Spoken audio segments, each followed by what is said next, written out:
A lot of fun football was played in week number one. It was kind of slow to start, but things picked up in the second half of the early games. The late games were an absolute blast for the most part. Unfortunately, a couple key injuries, but some big performances to talk about, some key role changes, and I think actionable takeaways from a DFS perspective to discuss for our future lineups. We're going to dive on in and recap everything that went down in week number one to get you set for week number two and beyond. Welcome on into the Heat Check Fantasy Podcast, powered by numberFire. That's right here on the FanDuel Podcast Network and numberFire.com. My name is Jim Sonis. I am a senior writer and analyst for numberFire.com. Joined here, as always, by Brandon Gadula. He is the senior managing editor of numberFire.com. Brandon, week number one, mostly in the books. How are you doing today?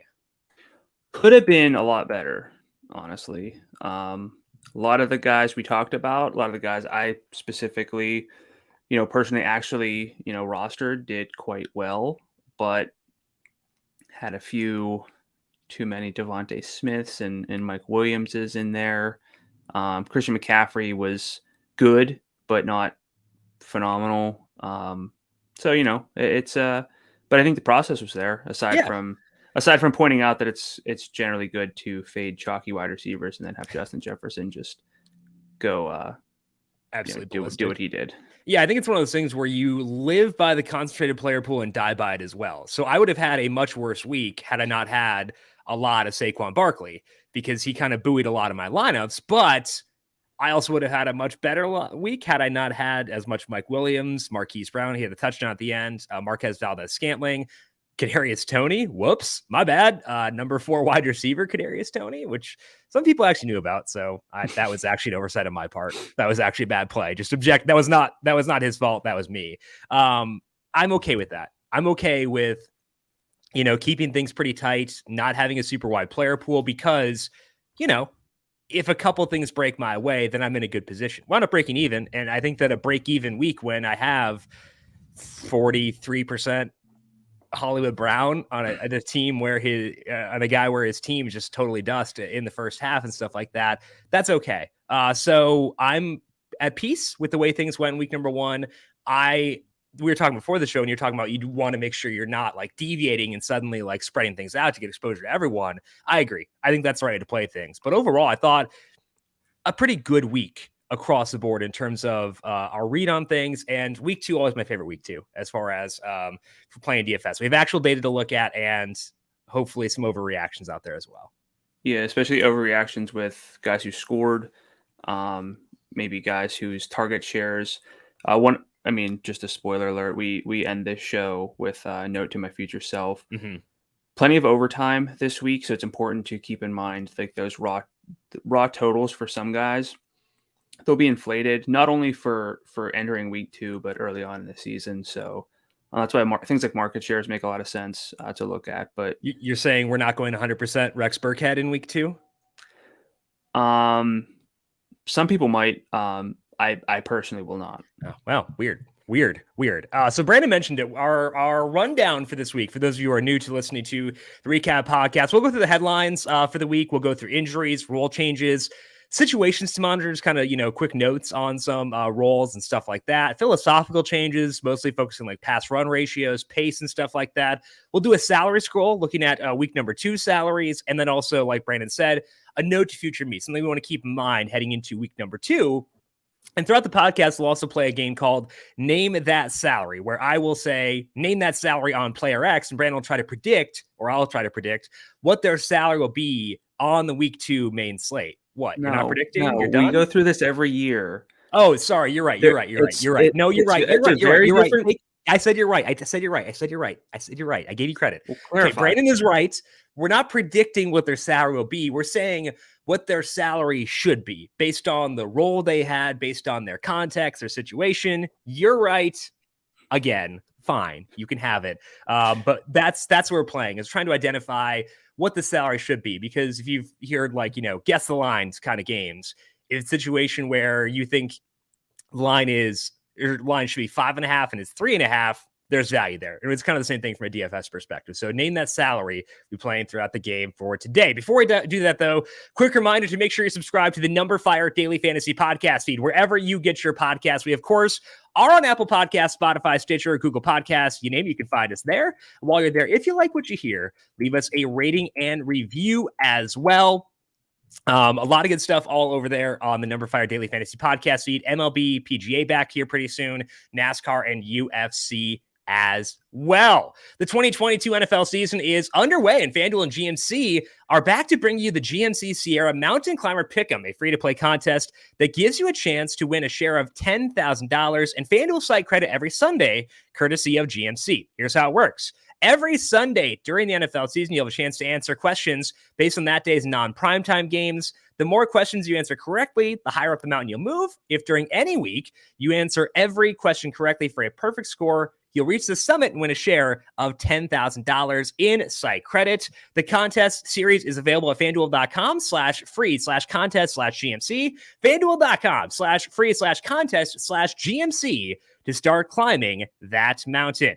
Let's dig in here to our week number 1 recap and talk about some old faces in new places, but the same production for elite wide receivers who are on the move this year, breaking down A.J. Brown, Devontae Adams, and Tyreek Hill, all in new situations and all, frankly, having really good days. Starting off here with A.J. Brown. I was watching the game with one of the other, a FanDuel employee named Jeff. Jeff is a big Eagles fan, and he told me before the game, A.J. Brown's getting 10 catches. And I said, I'll take the under, Jeff. And I looked like a moron. So kudos to you, Jeff, for being right at A.J. Brown. He had 13 out of 28 targeted throws, which is a 46% target share. He had both the deep targets from Jalen Hurts. He had 2 out of 3 in the red zone, and that's awesome. That's really fun. The other takeaway, though, is what you mentioned with Devontae Smith, where Dallas Goedert, Devontae Smith, secondary roles now in this offense. Goddard, 4 targets, Smith, 3. Neither guy had a high leverage look.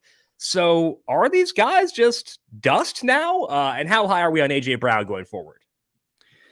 Yes, I mean, A.J. Brown got targeted on 42% of his routes, which is just a silly number. And actually, the 2 other guys we're going to talk about also broke 40% there. So I'm going to try to pull up some more context because those might have been the best numbers aside from Cooper Kupp for the week. I guess Jamar Chase as well. But either way, dominant numbers there. That number for Devontae Smith was 13%. He did have 4 targets, but no catches. Dallas Goedert, 14%. A.J. Brown, 2 red zone targets. No downfield targets, which for me is 20-plus yards downfield for Devontae Smith, but Brown did get 1. I think Devontae Smith's going to be a really tough justification. There's always going to be some FOMO because we know that he can take one to the house, but as we talk about pretty often, it's different to be able to take one to the house. Like if you have a 70-yard touchdown and don't do anything else, you're really not like dominating. You need volume. And within this run-heavy offense, if his volume is going to be at secondary or tertiary behind Dallas Goedert, I think that's going to be tough. So I'm much more in on Goedert just because he feels tight end. Yeah. But I think Devontae is going to tempt me week after week in terms of cash games, and I don't think I'm going to get there. And I think the problem with Goddard is that he's in that awkward mid-salary range where like there is actually kind of an opportunity cost in using him versus getting up to guys like Travis Kelce and other ones. So I think that's the tough thing there. A.J. Brown, though, absurd role. He's such a disgusting player. Obviously, a very good matchup with the Lions, and they're playing indoors, stuff like that. But he's not in the week 2 main slate because he's playing on Monday Night Football against the Vikings. Another decently good matchup there. Hypothetically, though, name that salary on A.J. Brown, what you would put him at for a week 2 match with the Vikings if he were on the main slate. So no A.J. Brown, no Justin Jefferson on the main slate for next week. Thank goodness. So he was 71. I think I'd still have a little bit of reservation just within the offense. And because, as you mentioned, this was a really good environment for that volume to be there. I think it would be there next week. But so for specifically, if that game was on the week 2 main slate, I'd probably say like 8,000. That's what I thought too. I fully agree. I think that's the right number for a guy in a run first offense, but with a Dominant physicality, dominant workload. I think that's the right number. Unsurprisingly, Devontae Adams was featured with his best friend and his new team. 17 targets on 41 routes. He had 10 catches for a $141 and a touchdown. No other Raider had more than 6 targets. I had a lot of Darren Waller, whoopsie daisies, and also Derek Carr was just a lot more efficient targeting Devontae Adams than he was any other player in that game. I think he was at 0.25 EPA per dropback over at Next Gen Stats when targeting Devontae Adams. When he was targeting anybody else or just throwing the ball anywhere else, he was at negative 0.53. Not great. So this Devontae massive target share probably not going to change. What are your thoughts on Devontae, Darren Waller, Hunter Renfrow in the future? Yeah, I mean, arrows up with Devontae. Not that it was down to begin with, but it kind of makes me think of like the Packers, where it was Devontae and then nobody else. And I'm not putting Darren Waller quite in like the just complete afterthought tier, but it is problematic. It is problematic. He almost had a touchdown, dropped one. It was a bad throw by Derek Carr, which you'll never hear me say anything bad about Derek Carr or anything, but could have been a better day for Darren Waller. But yeah, I mean, Devontae Adams, the workload was fantastic, and 41.5% of his routes led to a target, second best of the week behind AJ Brown. Yeah, so they're actually in what will likely wind up being the best game in the main slate, which is upsetting. That is the Raiders and the Cardinals next week. That feels like a letdown game. Yeah, it feels like a couple teams that have made us feel real dumb in the past. That's for sure. Yeah. Name that salary. And Devontae. What was he this week? 85. He was 85? Yeah. Being that he's a receiver, he did have the yardage, though. 91. Yeah, I think I'd go a little bit lower. He's 88. I think that's about right. Yeah. I have no objections to that. I think that's probably like around where he should be. I think that's very fair. Given this offense, given generally good quarterback play and stuff like that. Tyreek Hill had a 39% target share for the Dolphins. 12 total targets. 2 of those were at least 16 yards downfield. Jalen Waddle had 5 targets. Mike Gesicki had just 1 and didn't run many routes. Gesicki, don't use him. So we know where the ball is going, largely to Tyreek Hill. Is that enough to get you to invest in a Dolphins offense that is not thrilling? At least I don't think yet. I don't need the entire offense to be good to rely on someone like Tyreek Hill with his ability and with that volume. Again, Tyreek Hill has the ability to take one to the house. What separates him from other guys is his incredible volume. And actually, if you filter out players with fewer than 25 routes, the top 3 in terms of targets per route are AJ Brown, Devontae Adams, and Tyreek Hill. Hill got to 40%. So all 3 of these guys on new teams, and actually Breece Hall 40% himself. So I guess new name. Yeah. Those are the only guys to get to 40%. I mean, it's the workload that is really appealing.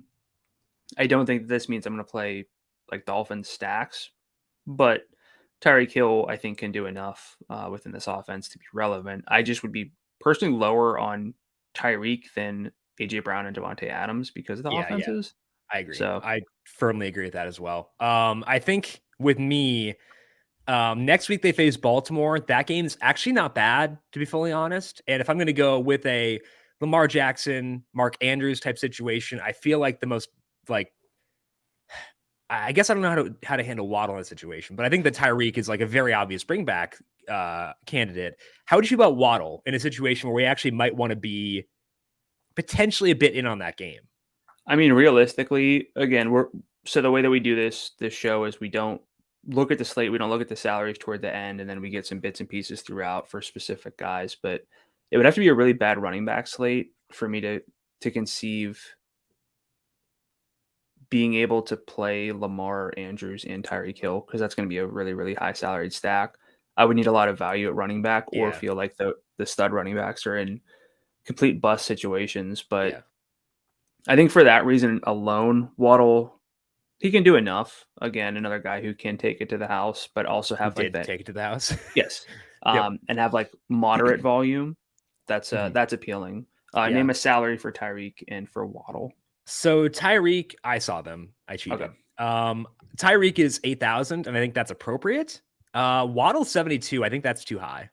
I think based on the offense that he's in, based on the fact that Tyreek's probably going to get 10 targets, I think Waddle should probably be closer to like 67 or so. Does that sound right to you?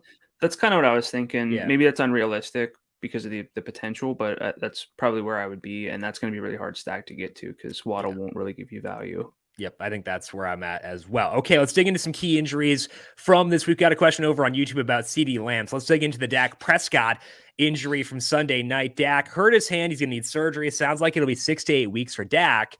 The reason this is not our headliner 68 weeks? Sorry, 6 to 8. My bad. That's my favorite joke of all time from the Muppet Babies. The Muppet Babies? Yeah, they order something in the mail. And it's gonna show up in 6 to 8 weeks, and little Fozzie Bear goes 68 weeks. I use it every chance I get. So sorry to derail the show for a Muppet Babies. Also, 6 to 8 is also a long time. So for a mail thing, I don't know what they were ordering. Like, are they ordering drugs or what are they ordering here? I'm confused. What's going on with the Muppet Babies? What are they ordering that takes 6 to 8 weeks? This was like the early 90s, Jim. I don't know what. The early 90s were wild, dude. I don't know. You like mail the check out, then they get the check, they process the check, then they start doing stuff. This was before the internet, Jim. Whatever. Try and keep up. I don't believe you. Anyway, this offense is going to be dysfunctional without Dak. So I think that honestly the takeaways here are pretty obvious from a DFS perspective. They're a cross-off, I think, and it makes it a lot tougher to like the opposing side too, because it's probably going to be a low-scoring game. Because they're not going to push stuff like that. So that's why the takeaways here are honestly just a bit smaller, is because I think you cross off the Cowboys and you got to be very skeptical of the opposing teams because it's hard to see them keeping pace as well. Yeah, so at numberFire, we have a metric called net expected points. Long story short, positive's good. Cooper Rush, negative 0.44 per drop back. League average is about 0.10 on the positive end. We have not really seen much from him, historically. So he did cover last year against the Vikings, though, when I had bet that game before Dak got ruled out. So he's a hero in my book. But that's about it. But more problematically, whenever he had what I think 13 pass attempts. They were all dispersed. Someone had 3, but everyone else had like 2. That's not what you want to see. I don't know what CeeDee Lamb's salary would have to be. It is kind of an interesting game because they play the Bengals, but that game could also just be like gross. Joe Mixon. What's that? It'll be Joe Mixon. Yeah. The total's 44.5. Dallas 6.5 point home underdog. So honestly, CeeDee Lamb. Wait, it's only 6.5? That can't be right. There's no way. At home. Nuh-uh. I mean, Cincinnati looked terrible. I don't care. Is that game posted? I'm looking at FanDuel Sportsbook. Oh, they just posted. Okay, because it wasn't up before. All right. I need to run. I can't do this without running my numbers. I'm just gonna make bad. Okay. Anyway. So, yeah. Would you be interested though? Like how far? 65. How low would? So Lamb would have to be 65 to pair with like Jamar Chase in like a mini stack. Yes. He is 7,700. So no shot. No. Like I can do single. I can do all my season long teams. I can do Bengals stuff. Like I learned from last year that I need to be more comfortable having just one side of a game if I don't feel comfortable stacking it. And so I can go with Mixon. I can go with Jamar Chase, especially if there's no T Higgins. But like I can't run that game back. I don't think justifiably. Yeah, I'm fine with that. Okay, Chris Godwin returned from his ACL injury, but left in the first half. What was likely a hamstring injury, did not return. Mike Evans led the team with 7 targets. Julio Jones had 5. Both those guys had multiple deep targets. They were pretty effective in the looks too. Julio looking un-Julio-like at times, but like he got downfield, made a couple nice catches. The interesting thing here is that the Bucs were a little bit run heavy. 50% early down first half pass rate.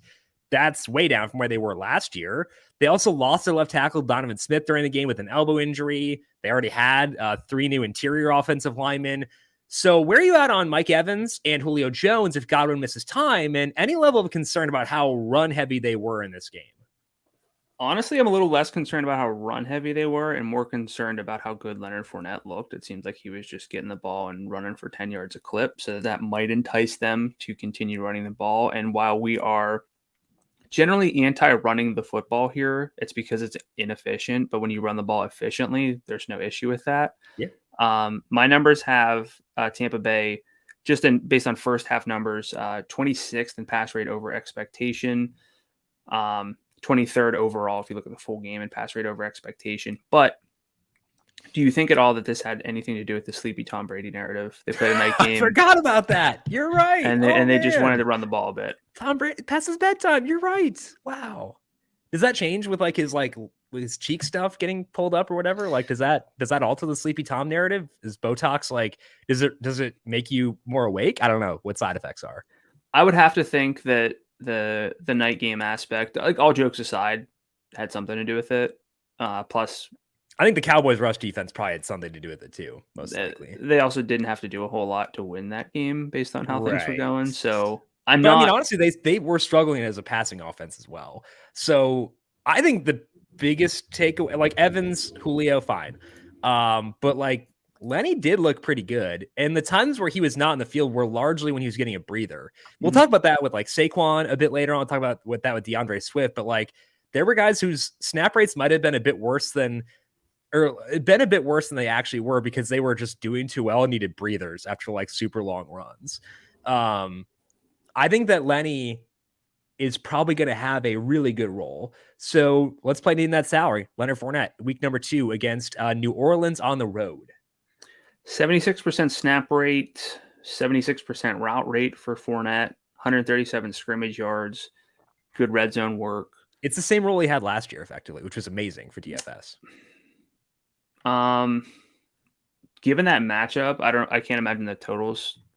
It's probably down a bit. It's 46.5 just because like it's a two competent offenses, even though the New Orleans defense, despite yesterday, is still, I think, pretty good. I'll say just because of the context of running back overall, I'll say like 78.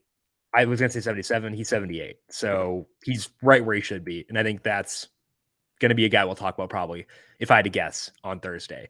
Keenan Allen injured his hamstring in the second quarter, ruled out early in the second half, and he was looking good before that. Got 2 deep targets, actually, which is not something he got a lot of last year, about a 25% deep target share in games with Mike Williams. So that was kind of a bummer. But even with Allen missing time, nobody had more than 4 targets. We said Mike Williams, Josh Palmer, Gerald Everett, Austin Ekeler all had 4. Trey McKitty and DeAndre Carter were. DeAndre Carter looked like their best receiver, which made me hurt. Williams ran around on 31 and 34 dropbacks. Palmer was second at 25. Everett 20, McKitty 13. Carter seemed to have the most juice, honestly. He came in after the Allen injury, so I think Carter's in play for single game stuff on Thursday. But what's your read on Mike Williams if Allen misses time? Yeah, like I'm a fan of Mike Williams' talent, but I've also been very skeptical of his workload in the past. It was phenomenal for some games, and then it was dreadful for a lot of other games, and it was not particularly bankable. I mean, it did drop off like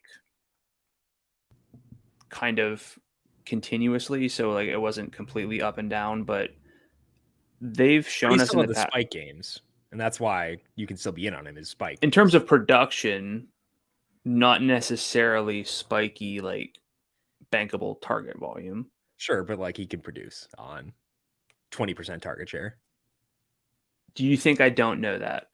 Yes. I think I'm educating you right now. Okay. But he was like bottom 20 in target per route rate among guys with at least 25 routes. That's problematic.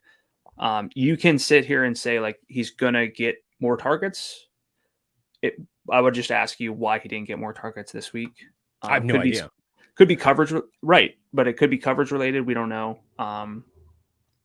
It's just kind of problematic for me. So it sounds like you're higher on Mike Williams than I am. I'm higher on using Mike Williams in retrospect, I think, than you might have been. Like he has inconsistent like usage, but he still has spike ability. And the problem is when that spikeability is not predictable. And a predictable spike week would have been if Keenan Allen missed time in an amazing match with the Raiders where Justin Herbert was stupidly efficient. And that didn't happen. So if his spike weeks are not predictable, that's where I start to run into issues. And I think that that's kind of the issue I run into with yesterday is that he should have had more productivity or a higher usage rate there.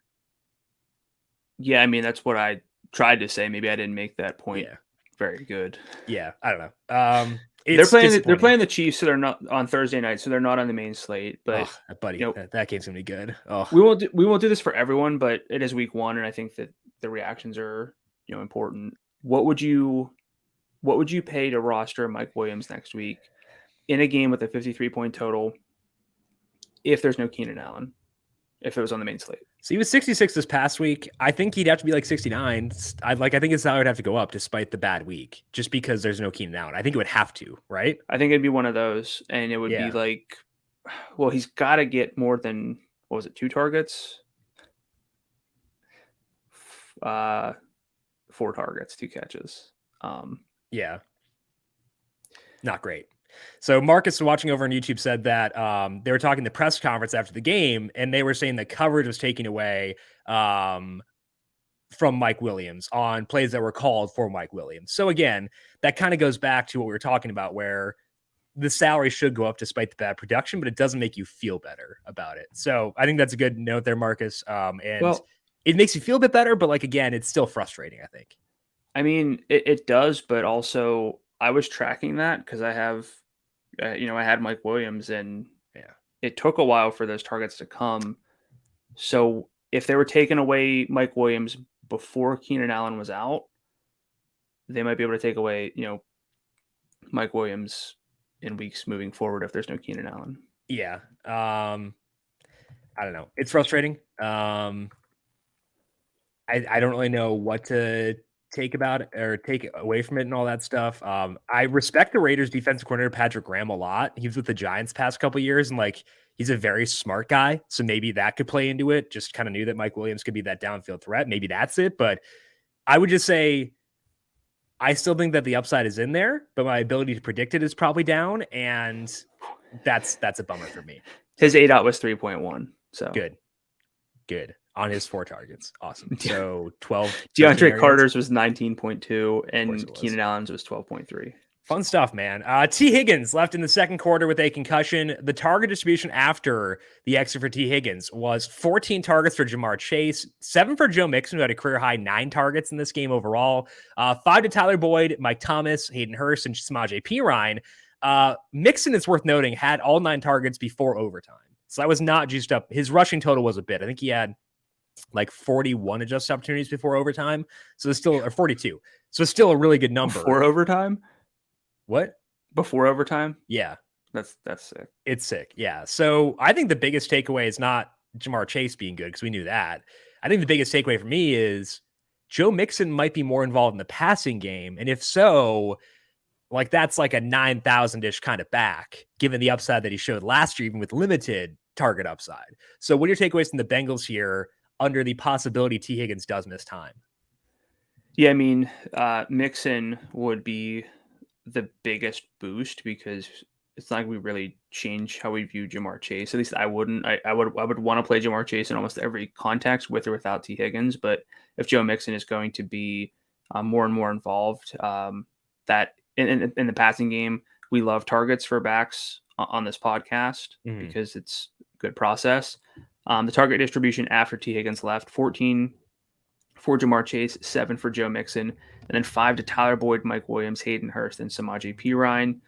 So I think you could probably make the case that the biggest beneficiary was Joe Mixon. Yeah. I think you could probably justify like Tyler Boyd if the salary's right and you're trying to stack this game, but we're probably not, because it's the Cowboys next week. So yeah, I think arrow's way up on Joe Mixon with or without T. Higgins. Name that salary. Joe Mixon, week number 2 on the road at Dallas. We did just see the Buccaneers run all over this Dallas defense. So where are you at on Joe Mixon there?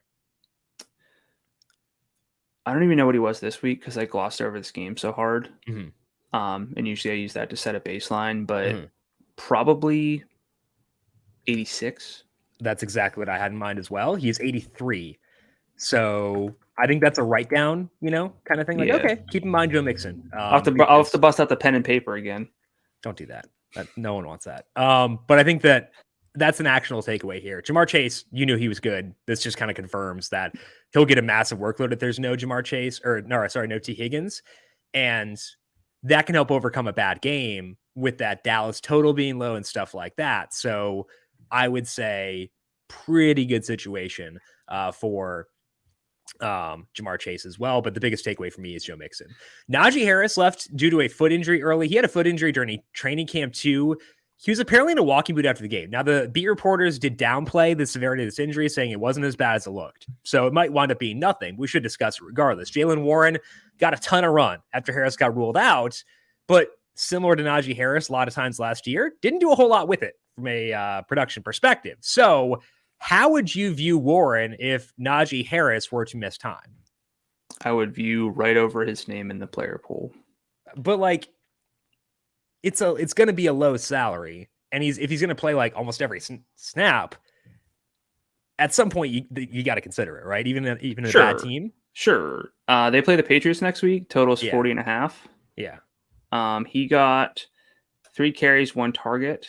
Mm-hmm. So 1 target on 7 routes. Didn't catch it. I don't think they have the ball they're at all. 1 point underdogs, so their total is going to be what, like 19.5 or something? Right. But like that matters less at running back than it does at most of the positions. It still matters, but it matters less. Okay, name me a salary then. 63. If there's no Naji. He's 55. What would you have said? Probably like 59 or 6,000. Okay, so regardless, a bit of a value. Yeah. Warren was a guy who got really good reports all throughout camp. He was undrafted, an undrafted free agent this past year, so no draft capital there, but got some decent work in college, did get some work in the passing game as well. So I think that there's enough there. I don't like Najee's role was not super valuable because it was such hollow volume, but like it's a lot easier to tolerate that if it's a lower salary. And obviously with Warren, you don't expect a 100% snap rate because they have a full week to game plan. There may be guys who were inactive this week who would be up and available for the next week. So you have to account for that. But 55 is pretty low for a guy who could have a role that he'd have. My confidence level would not be through the roof, but it'd still be a situation where I think we'd have to go there just because, again, it seems like the team trusts him. They gave him a lot of work after Naji left. Probably going to get work in the passing game as well. Even if it is somewhat hollow, I think it's a necessity at 55. Sure. I mean, if we're talking about these receivers with not like with 40% target per route rate numbers, right. Like maybe by week 2 we're scaling it back on the stud running backs. But again, we got to look at the matchups there and we'll get there as we go. Elijah Mitchell was ruled out in the first half with a knee injury for the 49ers. In the second half, Trey Lance had 10 carries. Jeff Wilson had 7. Deebo Samuel had 2. Now, this is another situation where inactives may play a role. It sounds like Tyrion Davis-Price is pretty low on the pecking order, but he was inactive during this game. They instead decided to go with an undrafted guy, Jordan Mason, being active. He did not play any offensive snaps, played 5 on special teams, which probably says to me that he was active for special teams duty exclusively. Jeff Wilson, 58% snap rate in this game with Mitchell leaving early. What's your read on the situation if we assume that Elijah Mitchell does wind up missing time? I mean, I think Jeff Wilson probably would be appealing. I don't know how he'd stack up versus Warren. I'd probably have him higher. I think he'd have a pretty good role within this offense, and you could probably sell me on like a 70% snap rate within this offense compared to 90% for that Steelers game next week, and I'd be more interested. Jeff Wilson also someone who has, I don't know statistically if this works out, but he's good near the goal line. Punches in a lot of touchdowns. Yeah, he had 3 out of 10 red zone chances in yesterday's game, despite Mitchell playing for a decent part of it. I think he'd be more appealing to me than Warren, but if we get Jeff Wilson and Jaylen Warren as like featured backs, that does change the slate. That's 2 guys who could, give us a lot of return for such a low investment, assuming Wilson's salary is low. So what would you? Sorry, my bad. Jumped the gun there. He But is, or that's he what is you guess? 63. Yeah. I think that's like, I think that number accounts for the fact that there is a possibility that someone, like if they have the full week to, maybe get Jordan Mason ready for offensive work, or if they decide to go with Tyrion Davis-Price as a guy to mix in there. I don't think they like Wilson a lot as a rusher. I think it's more so they like him from a passing game perspective. We all see a lot of Debo as a running back, which we did see during the game on Sunday. So I think there are paths to failure for Wilson. I don't know where I'd have be 7. Warren, he had 7 second half carries. Trey Lance had 10. Debo had 2. Debo had 8 for the full game, though. So like that's still a big workload. Like that's real big. So I don't know. It's a tough one for sure. I think there are paths to failure, like I said, for Jeff Wilson, and that do you think there are paths to failure for Jaylen Warren? Yeah, I mean, of course, but okay. I don't want to overstate the confidence we should have in Jeff Wilson just because he's been there in the past. We've seen it in the past. It's a different situation now, stuff like that. Yeah, this is why, though, the value at running back has to be very obvious for me personally to want to go there. If I think that there's potential for a timeshare or the offense is going to be terrible, that's not actually appealing to me. Yeah, it is worth noting that the public tends to do a pretty good job of with value backs in terms of judging whether or not they're worthwhile.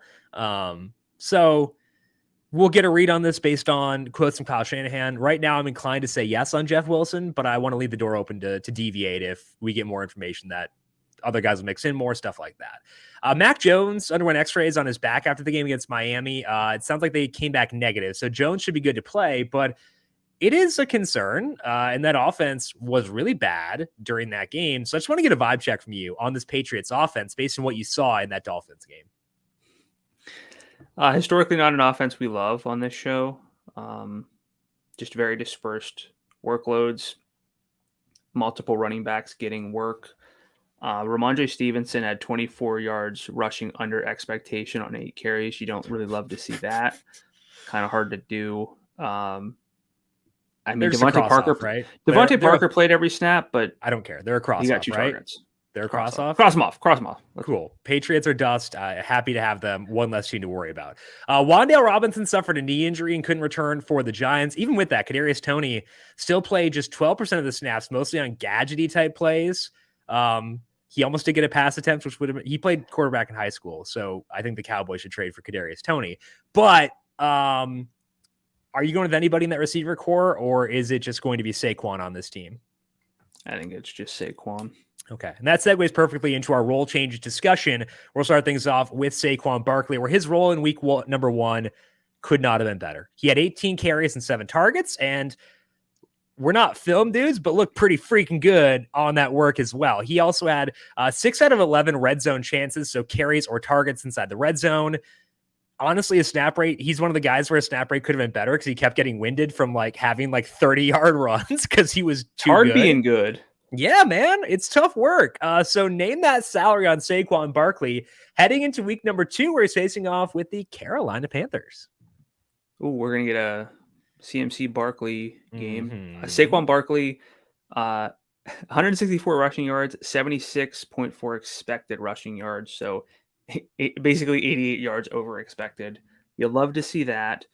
I do indeed. The workload itself couldn't be much better. There's still some offensive expectation issues. Then again, if I'm willing to roster Christian McCaffrey at 95, I'll put Barkley around like 9,000. I think that's probably where he should be. He is 88, so he is up there. I thought I was going to be high on it, but that's not. That's fair, though. I think 88 is fully fair, and I agree with you at 9,000. I think that's the correct place to be. My question for you, though, is Saquon or Joe Mixon? Straight up. For week 2. Mixon. I like Mixon's offense more, so I lean towards Mixon. That's not a negative on Saquon, who we adore, we respect, we are happy to see him back. It's just more so an endorsement, I think, of Mixon's role. The role he had in that game, the offense he's on. I like both, but I would lean towards Mixon between the two. But Saquon Barkley is back, It's fun. He's looking good. And I think that all does matter quite a bit for sure. So Saquon Barkley deserving of a salary at $8,800. Christian McCaffrey's role was, I want to say it was like, it felt weird. It felt a bit underwhelming. 80% snap rate. He had 4 out of 8 red zone chances, but just 10 carries and 4 targets. So how are you viewing Christian McCaffrey going forward with that in mind? Lower, because I couldn't have been higher. Yeah. So he was our guy. I mean, we had some overlap in our player picks last week. We overlapped on Saquon Barkley and Christian McCaffrey. Obviously, one of those went a lot better than the other. It's not like McCaffrey was terrible or anything, but not what you expect for that salary. And the reason we always love Christian McCaffrey is that he plays, or at least used to play, virtually every snap, 80% this week. Would have phenomenal receiving volume. So I'm not like out on him by any means, but if he's salaried where he was, I think it's going to be hard to justify. That also brings a lot of fear just saying that. Yeah. But I'd go down a tick. If I put Barkley at 9,000 and his workload was better, I'd probably say like 87 for McCaffrey. And I don't think he'll get that low. Yeah. Which is why it's important that we make that distinction of what we're actually naming the salaries for. I think I would probably put McCaffrey and Barkley at the same because like there's a lot of space for McCaffrey's role to get better based on 80% snap rate, based on what we know he can be. So I think putting him at 9,000, same as Barkley, is where I'd go. And he is actually exactly 9,000. They did bump him down, which I appreciate. Yeah. That could be a situation where you pivot to McCaffrey to be different from the Saquon people. That could be a situation where I think is in play.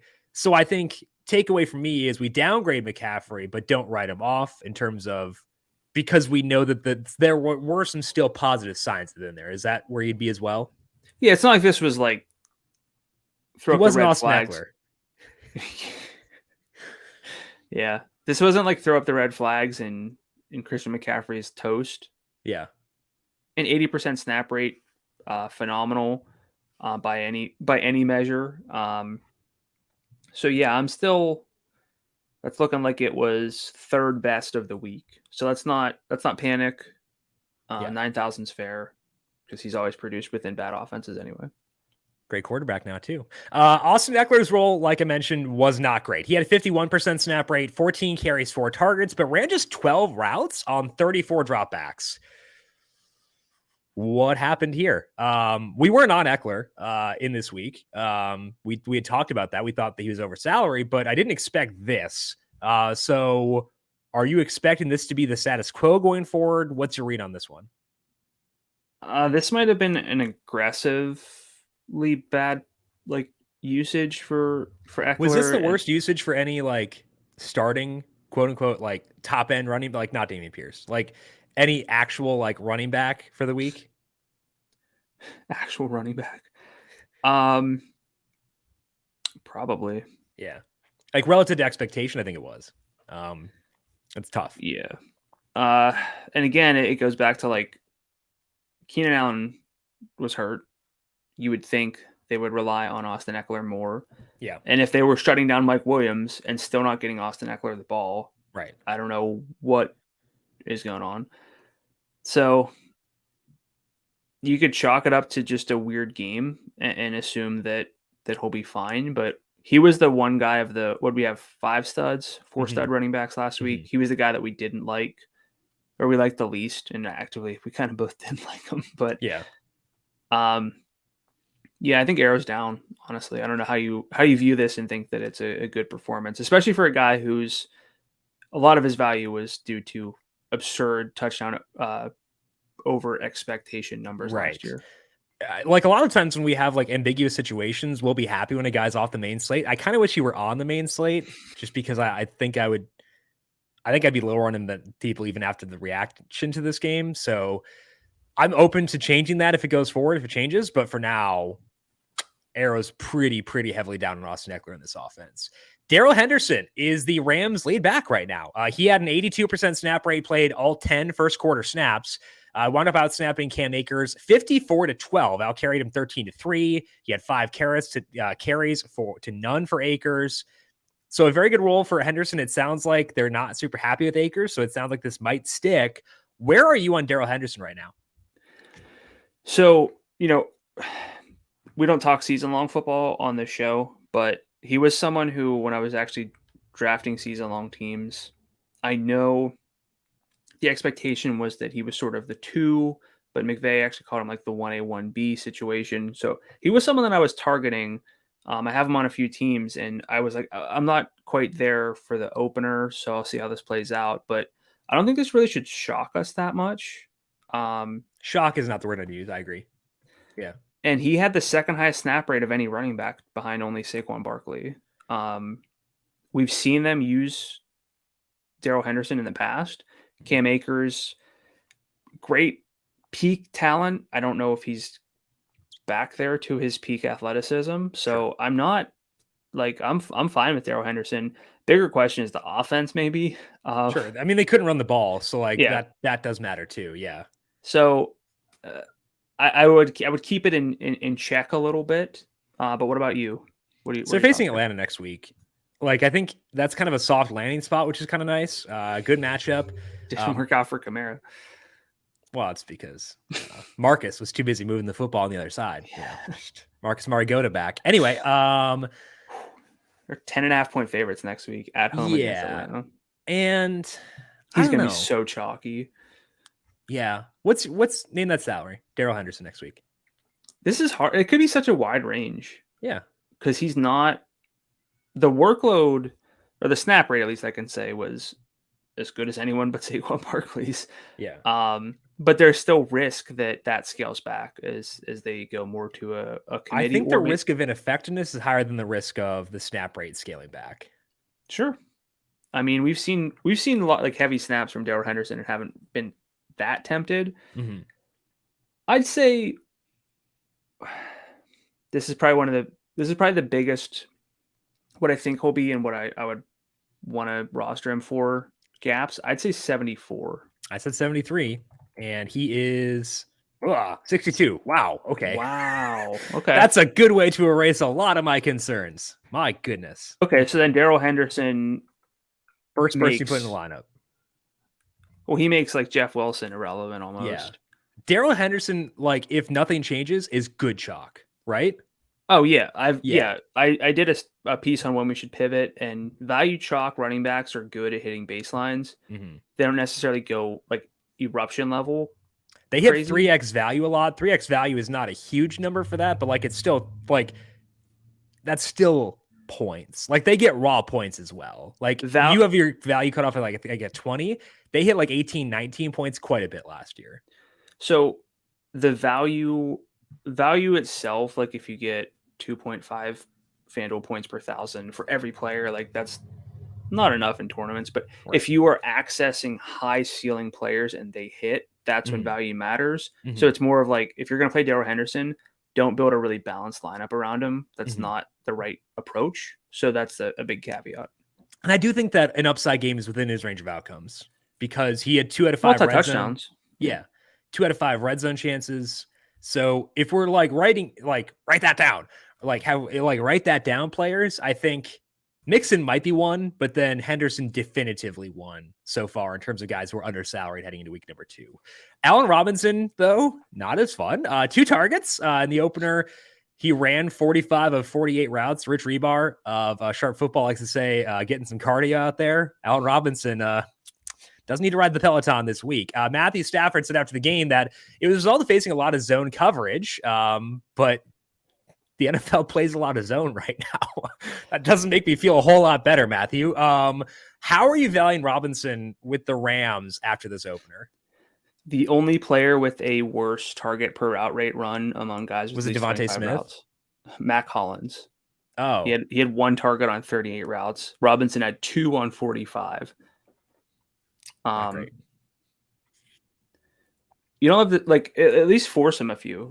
Right, he's new to the team. You threw plenty. He forced it to cut plenty. Right, make it happen somehow. Right. Just get him throw the ball to him, get it in his hands, and see what happens.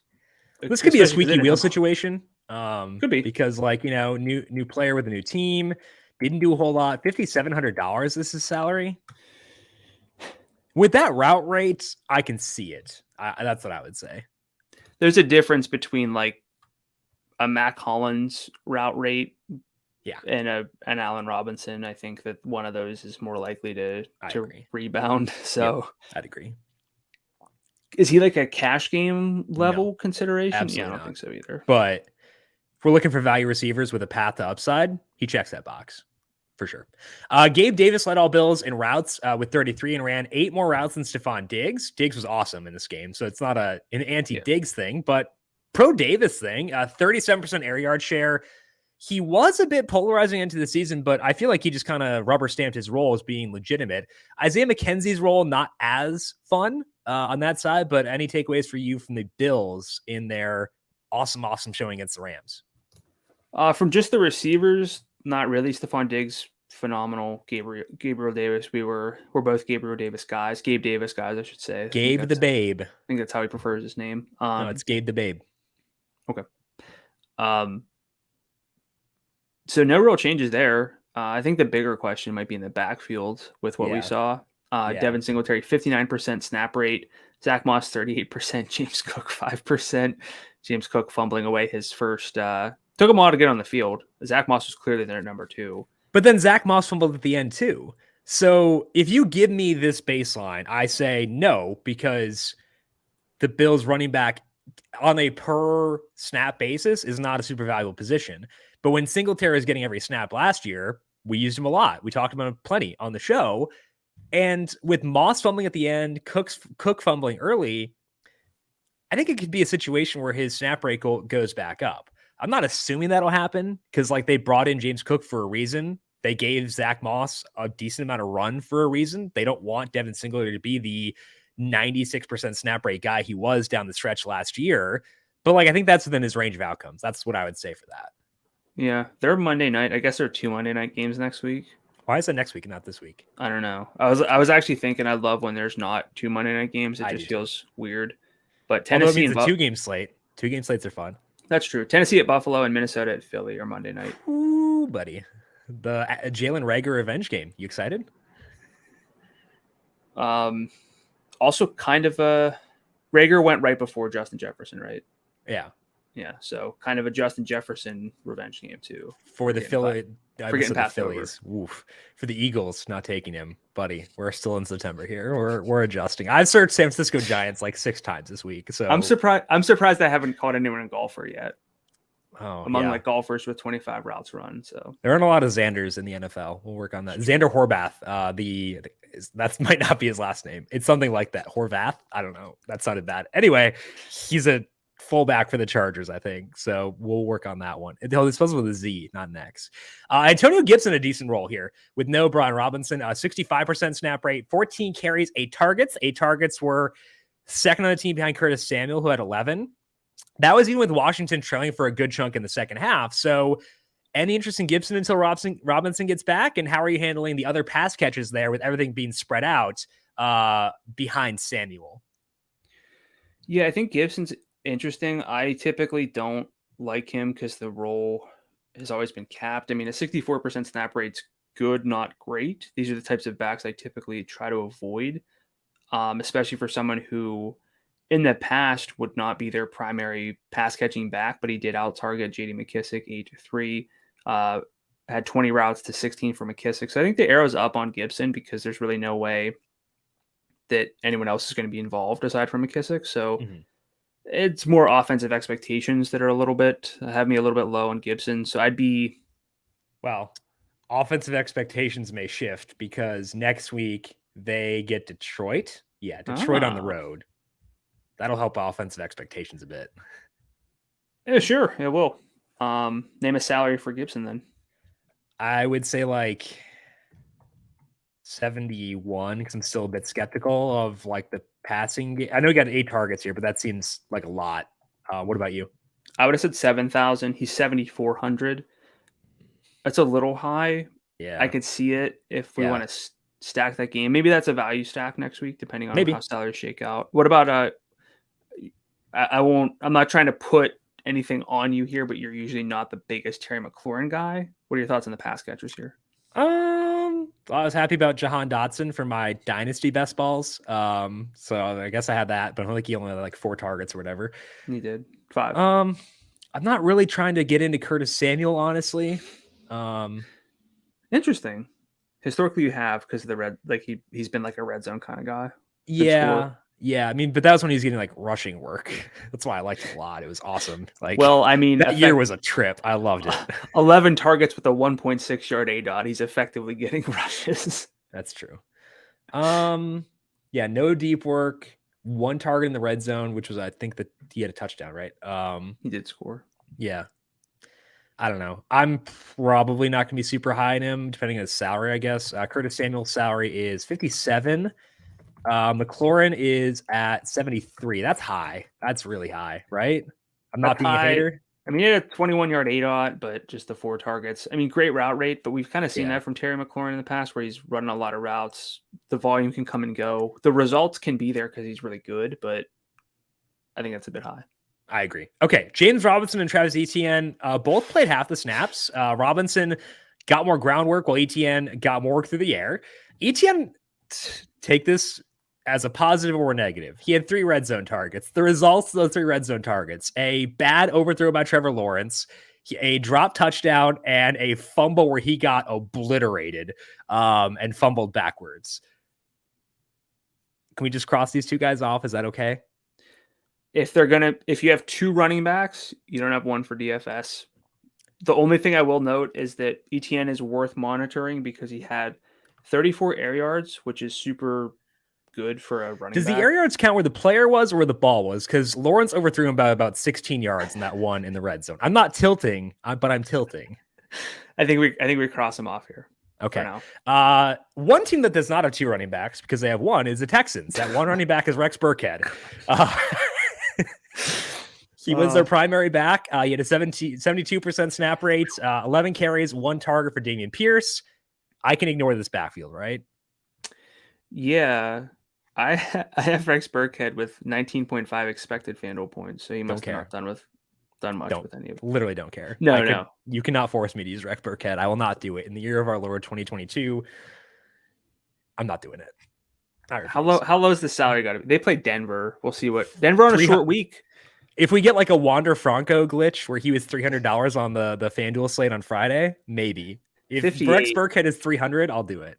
He's 58. I mean, we're gonna have a lot of value backs to sort through.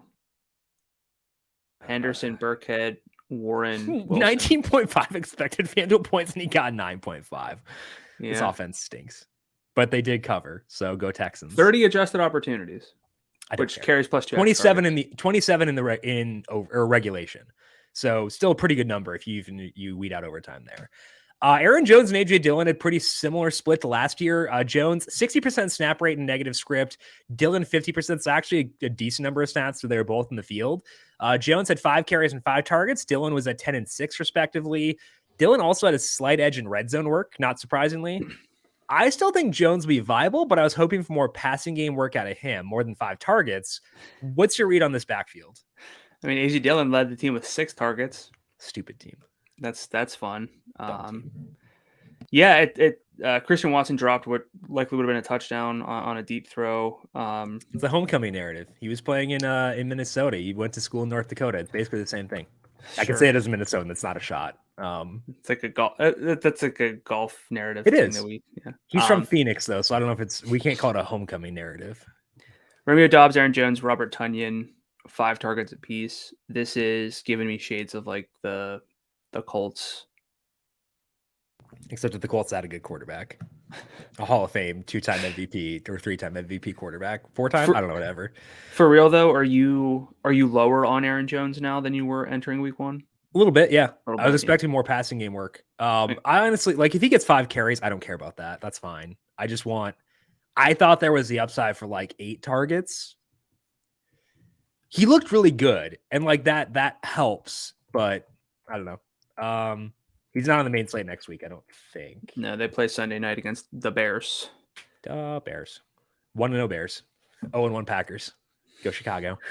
Yeah, I think it's a slight downgrade for Jones. I think Dillon is what I expected, like status quo on him, right? Might honestly be better. I never would have thought that AJ It's Dillon. Not worse. I know. I never thought AJ Dillon would be able to lead the team in targets. Even though it was 6, that's still really good for a running back. Yeah. For him to be So you had 16 routes. That's a really high. It's probably then inflated. Aaron Jones 27 routes. So that probably swaps the target numbers. But yeah, maybe a little up on Dylan, a little down on Aaron Jones. That's fair. The Chiefs were pretty much a full-blown committee backfield. If we look at just the first 3 quarters, because it was a blowout after that, Jerick McKinnon ran a route on 42% of the dropbacks. Clyde Edwards-Helaire was at 31%. Isaiah Pacheco 6%. In overall snaps, CEH, this is before the fourth quarter, CEH and McKinnon were both at 46%. So we know it's a backfield with upside. CEH kind of showed that. He came through despite bad volume, but can you justify going back to him knowing what his role is now? I don't know. I feel like I kind of got away with one with CEH. That's how I felt. Like with the touchdowns. I didn't deserve the 20 points that I got out of him. And I feel lucky. And I feel like it's one of those where you cash out after you get lucky once you cash out. Yeah. He'll be interesting for like the single game slate on Thursday, but he'll probably be more popular than he should be. That's just how I've always felt about Edwards-Helaire. It's like I know that there's upside specifically because he can get handed 2 touchdowns. I don't think the popularity part was true because people hate him now. So I don't think he's on a single game slate. I mean, oh yeah, sure, maybe. But I think it's a committee. Yeah.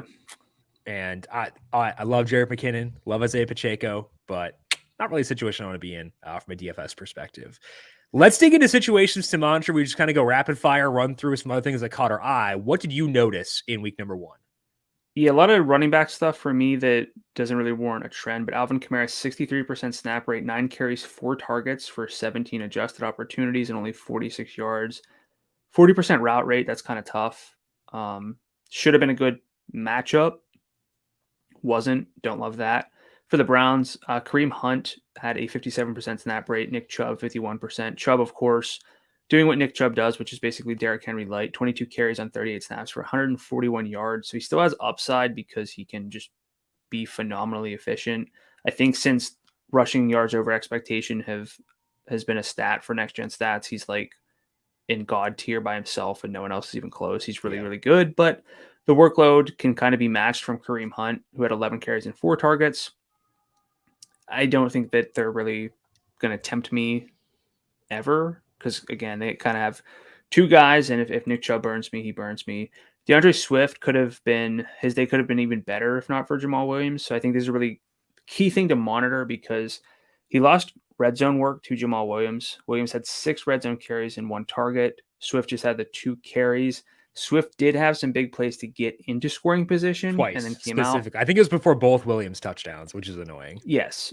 I don't know if that is by design always. We can say it was just because he needed a breather, or it could be that that's – and we've seen Jamal Williams be good near the goal line, so it's, again, something to monitor moving forward.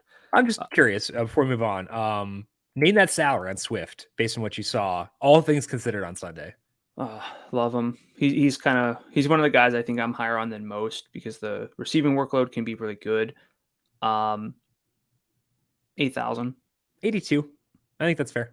I'm a little bit lower than that, but like I think that's fully fair in a game that will probably be on this week if I had to guess. Pretty good workload for Cordero Patterson. 22 carries, 5 targets, 63% snap rate. Again, I think it's a spot where it could be like a high per snap usage. And so he's going to draw people in. I just don't love a 63% snap rate. He's $7,500. That shocked me. That's a big number. That's higher than I thought it was going to be. I've been low on Patterson almost always because he just is such an outlier. Outliers can be really important, but I don't know. He was great last year when he was receiver eligible. That was a great time. I love that, but you know. Then 2 tight end notes. Pat Freiermuth, 10 targets in an overtime game, of course, on 29 routes, 75 yards, but 27% target share, which was best among all tight ends for week 1. And second in terms of target share among tight ends, Tyler Higbee, 11 targets for a 27% target share himself. So something what's higher, his target share or his yards? 26.8% target share. His yardage total, I think, is like 30-something, 39. Shout out Tyler Higbee.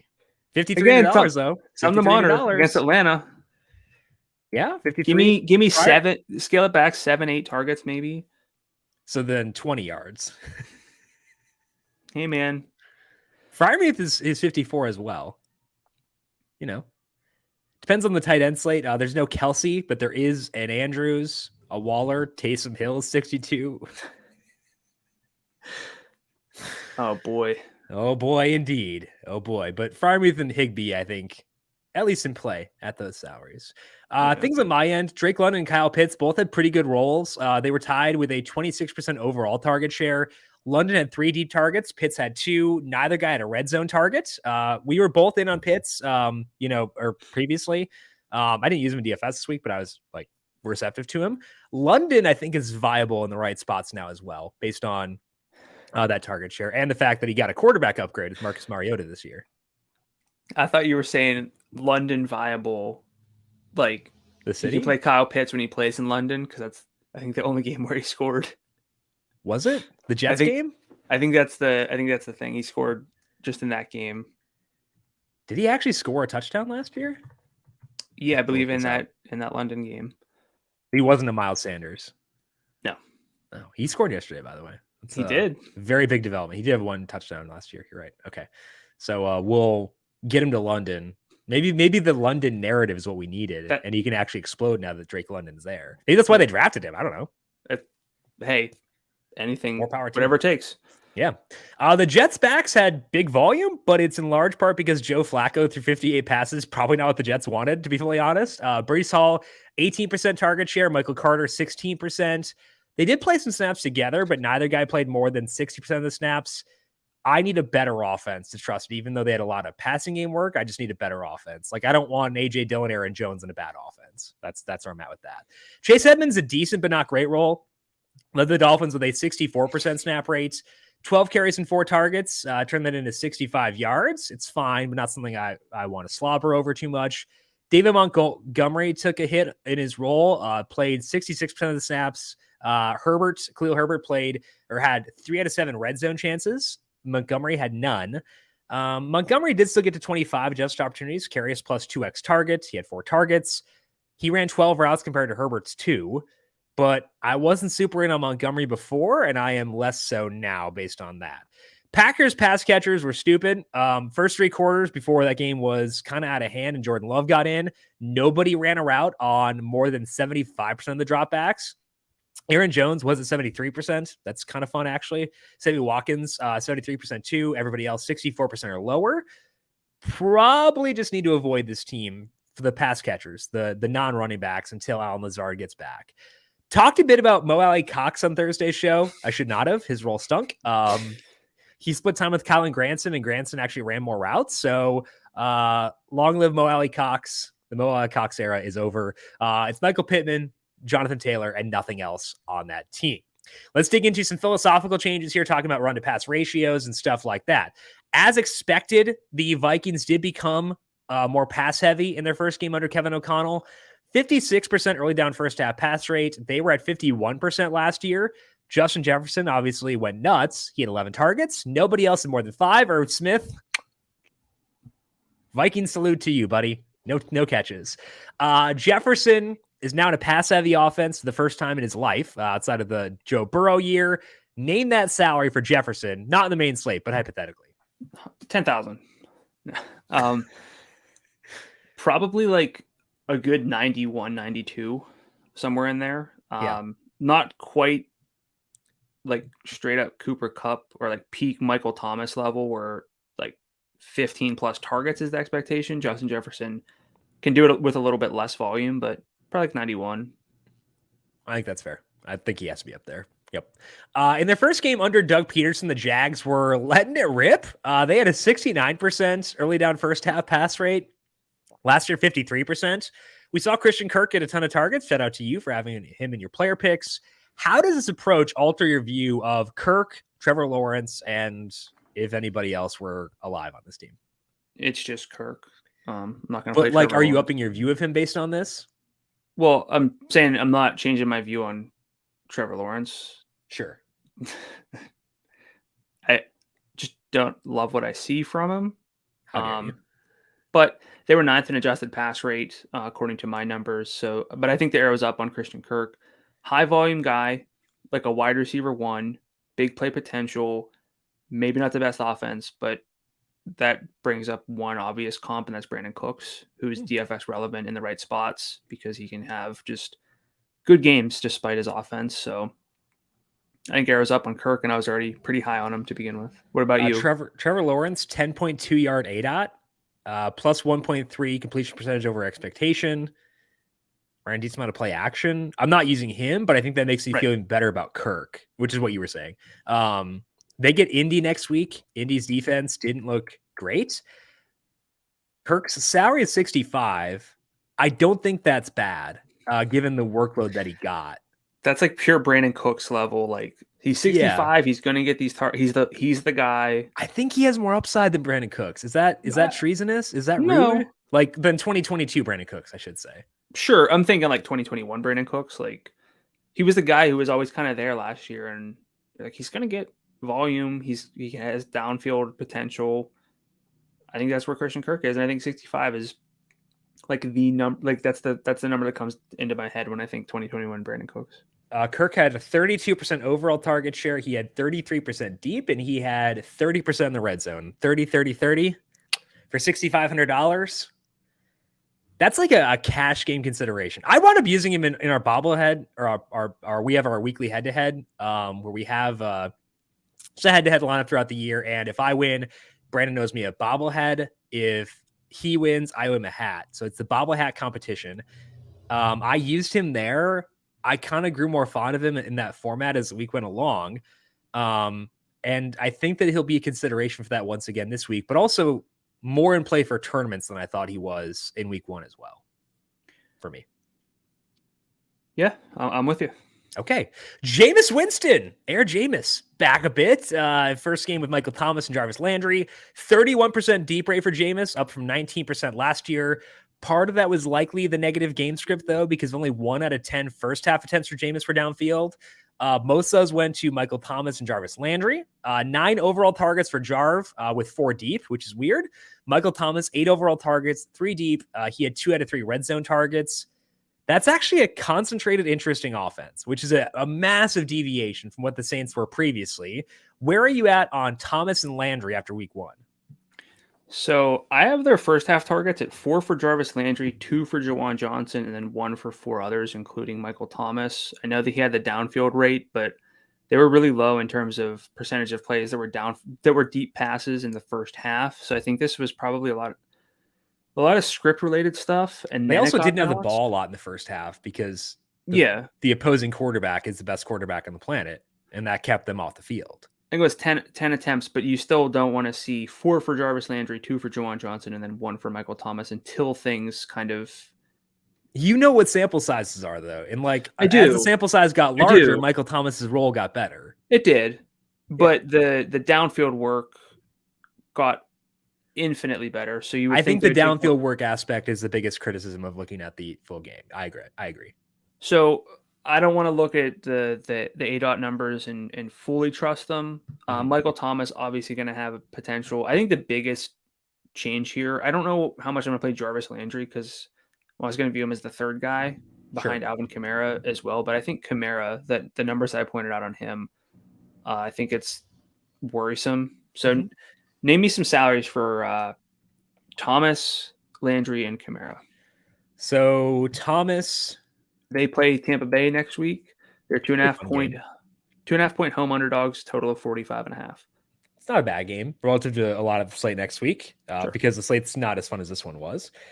Okay, so Kamara, 9 carries, 4 targets, 46 yards, 0 out of 4 red zone chances, 63% snap rates. I need to downgrade him a lot. I would say like 73. Is that disrespectful? It is not. He is 72. Odd. I did not expect that at all. What would you put him at? I mean, that's not a good role. Yeah, but like, again, it's something we talked about McCaffrey. We're like, it can get better. Sure. I would have put him 75, I guess. Okay. So we're both weirdly above, surprisingly above, which might mean that it's a it's about as big of a drop as we could have expected. Correct. Okay. Let's go with Michael Thomas first. 65? Is that that might be a little high, honestly. He is 7,000. Oh my. Jarv 63. Well, that's what happens whenever you score twice. Yeah. And this is why chasing points, chasing guys whose salaries increase is a little bit scary. Jarv, 61. Okay. So of those guys, I'll be most in on Jarv, I think, at 61. Yeah. Which is fine. I don't object to that personally. Also, yardage upside, and usually you don't view much yardage upside with Jarv. Correct. So, and that game's in a dome, tough defense to run on for the most part. I think it sets up pretty well for Jarvis. So he's like a half write down. Like we talked about that with Henderson, Mixon. I think even Kirk is kind of a write down, like a scribble down. Jarv might be in the scribble down scenario as well, I think. Yeah. Okay.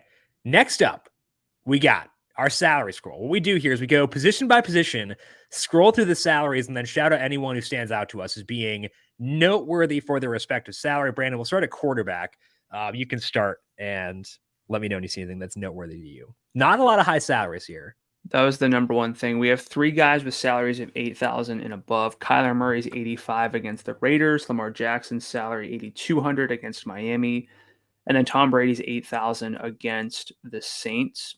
Brady, I mean, love him. He's not going to be playing at night, but 2 of those guys have elite rushing upside, and Brady's not one of them. So I'm probably not going to have any Tom Brady if I can just get to those other 2. Mm-hmm. That being said, the slate changing upside with like pure rushing volume probably makes Kyler Murray and Lamar Jackson, they might be write downs to make sure. You know what it also is though? Trey Lance, 75. I was actually looking at that. I think it depends on if George Kittle is back because it's harder for me to trust that entire offense if there's no Kittle. But like that was such an odd situation with a midweek injury where you can't really game plan around it, and then playing in the slop like a torrential downpour. That's a lot of factors working against them. I think the Seattle defense will be decent this year.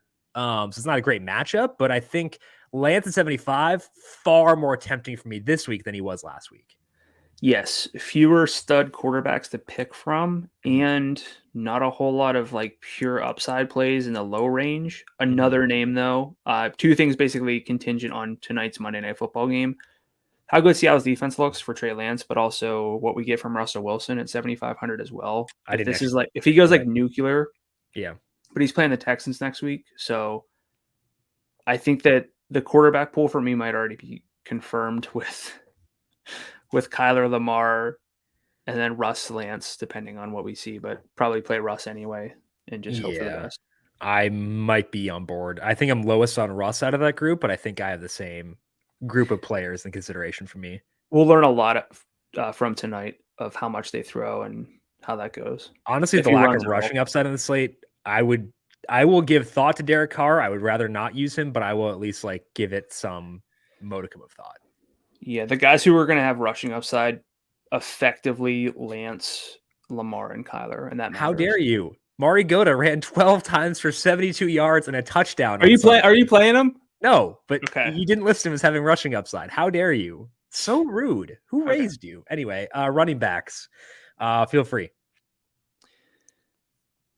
Jonathan Taylor, 10,000 still deserved.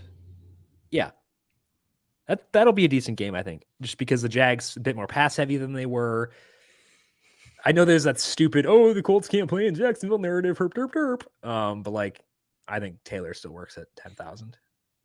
Do you think that'll have a tangible impact on whether people play Jonathan Taylor next week? Yes, I do. Interesting. So we talked about McCaffrey and Saquon Barkley. The name that's really going to give me some very, very temporary pause is Nick Chubb, 8,500 against the Jets. Yeah. We know what he can go for, like 140 and a touchdown or 2, but that's his ceiling. So if he's not going to do a Derrick Henry game, then that salary is way too high. Why is Zeke 71? Offense? Put Zeke at 51. Maybe I'll consider it.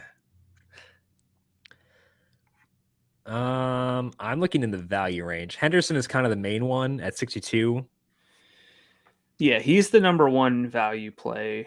What about Chase Edmonds? $6,000. Not the best role. Like compared to Henderson, no, absolutely not. But like any consideration for you there or no?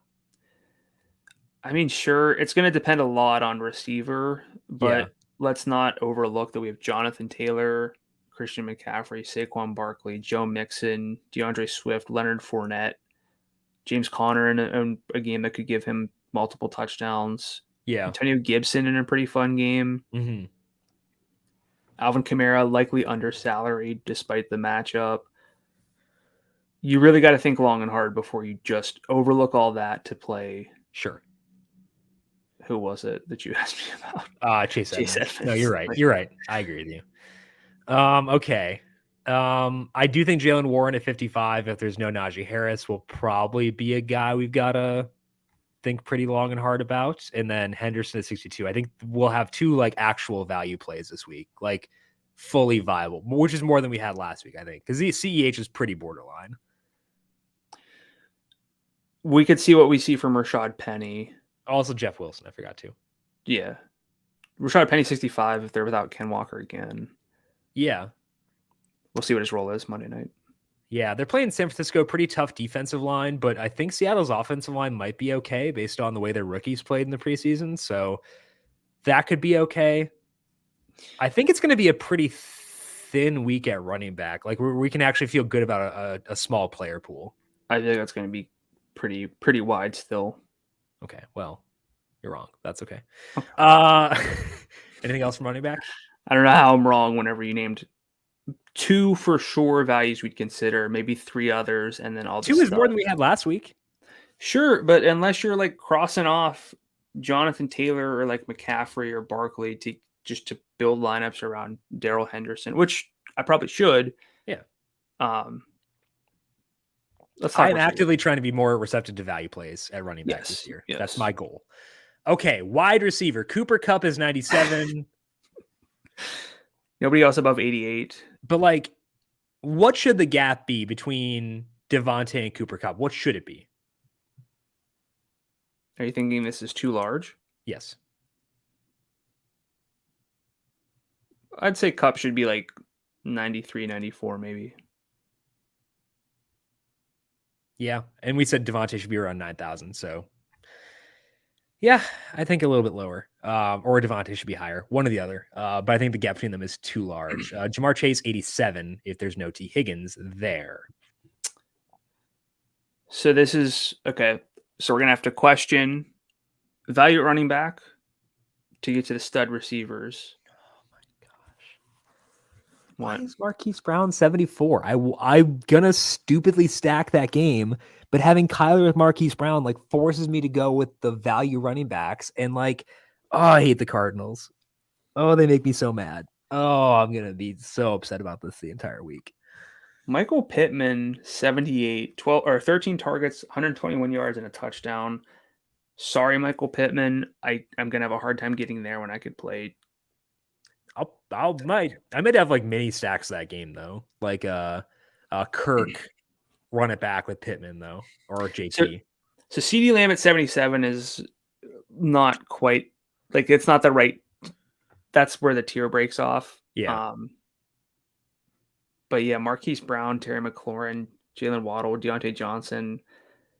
There's a big opportunity cost of going with that tier versus the Kupp, Devontae, Jamar Chase. I agree.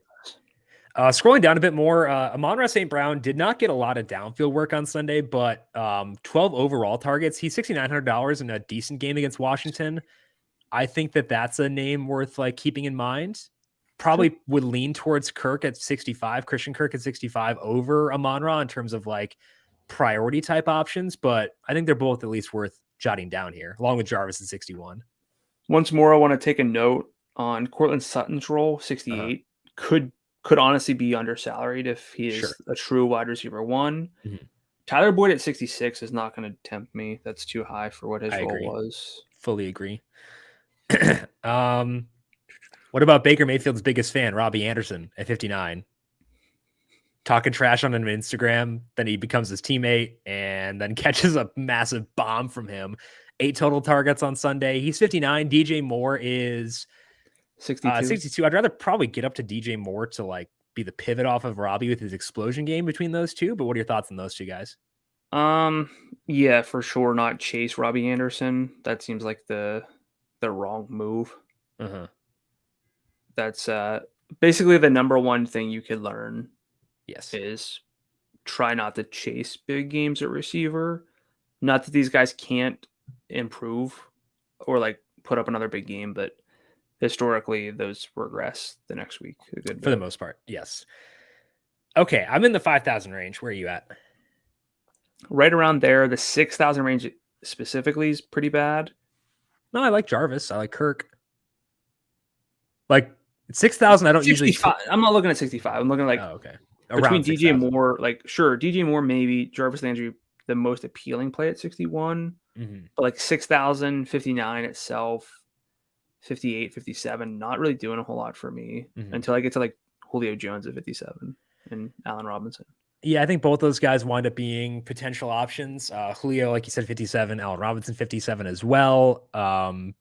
Julio had yardage, but didn't blow up. So I don't think we'll see a situation where he is restrictively popular or anything like that.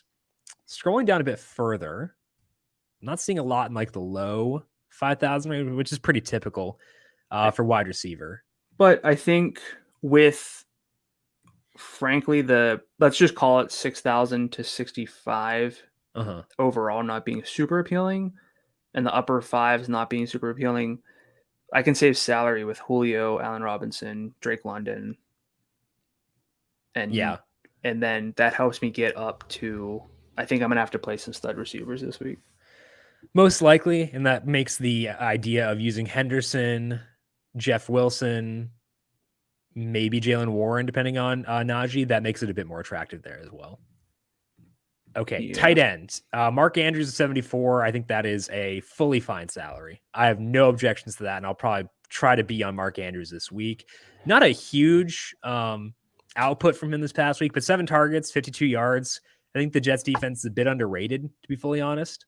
So I wasn't super in on him there. I'm more inclined to be in on him with a salary reduction at 74 than I was last week.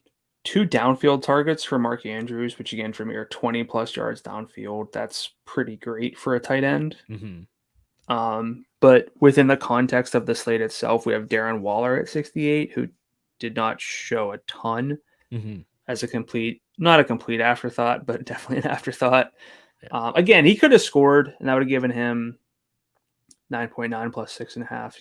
You guys do the math. It's at 16.4 maybe. I will. I guess the yardage too, but as you're doing the catch. But yeah, it could have been a better day. His salary probably would be higher, but then it drops off the planet. Taysom Hill 62. He's third up. No thanks. You mean you're not going to bank on like a 70-yard rush each week? Is that not what you're considering? No. Wow. I would say Okay. So it's probably going to be, this is obvious, I guess, but Mark Andrews, Darren Waller, or I don't even think I'll put Waller in that bucket outside of game stacks, though. That's true. I think it's Andrews or bust. And by bust, I mean Pitts or lower at 59. Sure. And I'll go to Pitts. I think Pitts is way more attractive this week, given that he didn't do anything last week, which means people will not be on him. And he's facing the Rams, $5,900. I think that given the workload he got, I think that's fully fine. I think the big question this week is, do you think Mark Andrews puts up 20? Probably. If he doesn't, you're going to save 2,000-ish in salary to play TJ Hawkinson, who had 7 targets. Dalton Schultz played every snap never mind, the quarterback. Never mind. Pat Freiermuth, Tyler Higbee, Zach Ertz is 52. He scored 4 targets. Again, a game stack. Logan Thomas had 6 targets in his first game back, which is it's nice to see, but yeah. So again, I think honestly, the biggest question of the week might be, do you play Mark Andrews? Do you think Darren Waller can have a big game? And if not, and you just fade those guys, you are going to be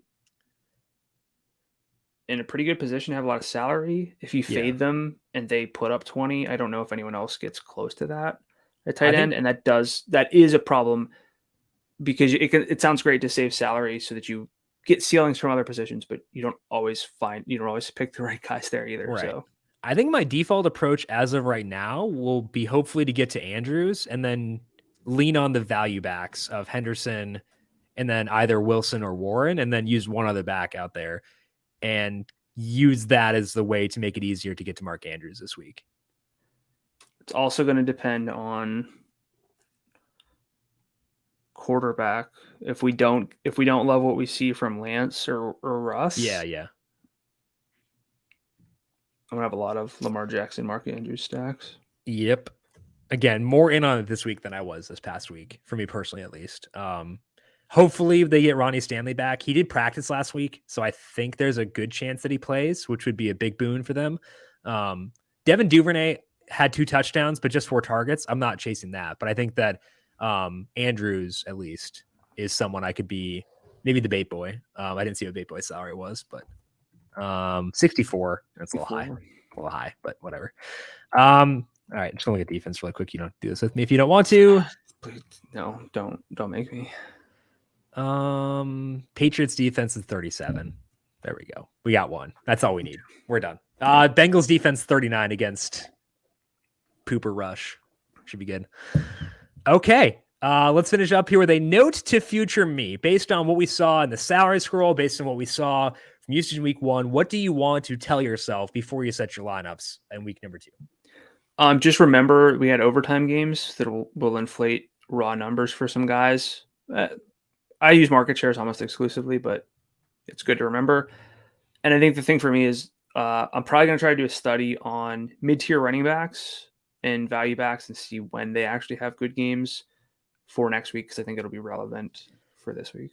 Yeah, I think for me, it'll be not deviating from the tight player pool. I think that, even though things didn't go well with some of the guys I used this past week, I still think that's the right process long term. And then I want to remind myself to be receptive to value running backs if I feel good about their situation. I think there might be a couple we get this week where I can actually check that box. So keep a tight player pool, be receptive to value if it comes up, in order to give yourself the ability to get to guys like Devontae Adams, like Mark Andrews, and guys like that. That is all that we have here for this week 1 recap. We'll be back with you once again on Thursday to get you set for the week 2 NFL DFS main slate. So make sure you are subscribed to the numberFire Daily Fantasy Podcast feed wherever you get your podcasts. While you're there, if you like what you hear, leave us a rating and review as well. Of course, we have our Monday Night Football betting preview as well over on the Covering the Spread podcast feed with myself and Ryan Williams. Find that by searching for Covering the Spread wherever you get your podcasts. Brandon, if people have questions for you on Twitter, where can they find you there? I'm at Gudula13, GDULA13. And I am on Twitter at Jim Sonis. And you can also follow the FanDuel Podcast Network at FanDuel Podcast. Big thank you to everyone for tuning in for this week. I hope week 1 was a good one for you. Close up the note on a high note, or week on a high note, with your single game lineups for the Broncos and the Seahawks. We'll talk to you once again on Thursday to get you set for the best week of the NFL season, week number 2. This has been the Heat Check Fantasy Podcast, powered by numberFire.